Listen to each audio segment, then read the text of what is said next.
Okay, this is a propane molecule. It has 1, 2, 3 carbons, and so it's a propane. And the central carbon has 4 bonds, 2 with hydrogen and 2 with the methyl carbons here. And each of these bonds has a bonding pair of electrons. And somehow, if you can remove this hydrogen, then the hydrogen can be removed in 3 ways, leaving 3 different species of carbon here. Let's see these 3 different ways. So the carbon hydrogen has a bonding pair of electrons. If the hydrogen leaves as a proton, H+, leaving both these electrons with this carbon, then you end up with a species called as a carbanion. Here you see the hydrogen has left its own electron and the carbon has its own electron. So the carbon has 2 electrons to itself, and this resides in an sp3 lone pair orbital. Now, why is this sp3? Because the lone pair bond pair repulsion is similar to the bond pair repulsion, and hence the bond angles are all similar to that of a tetrahedral, which is close to 109.5 degrees. As a result, this carbon retains the tetrahedral structure. So the carbanion has a central carbon which is tetrahedral in structure.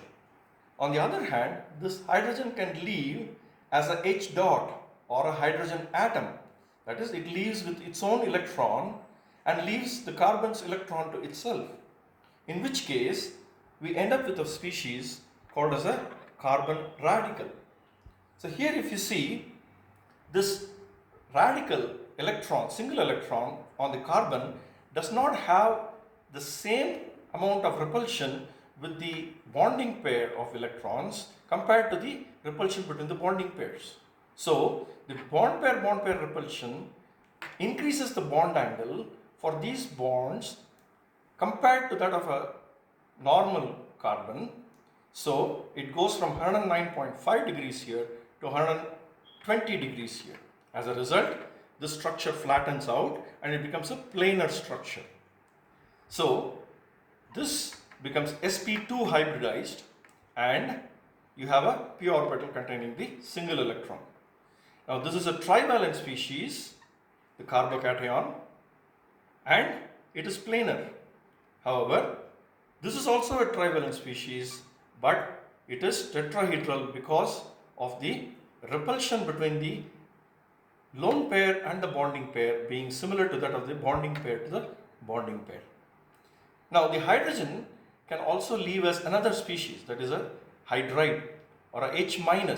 That is, it takes away not only its own electron but also the electron of the carbon, leaving the carbon bereft of this electron. In that case, what happens? We end up with a species called as a carbocation.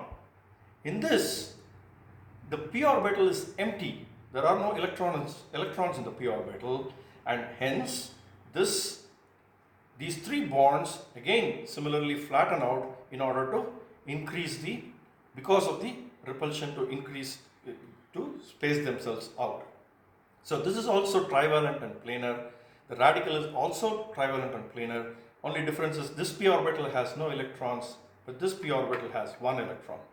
So that's how you get these 3 species: the carbanion, the carbon radical, and the carbocation.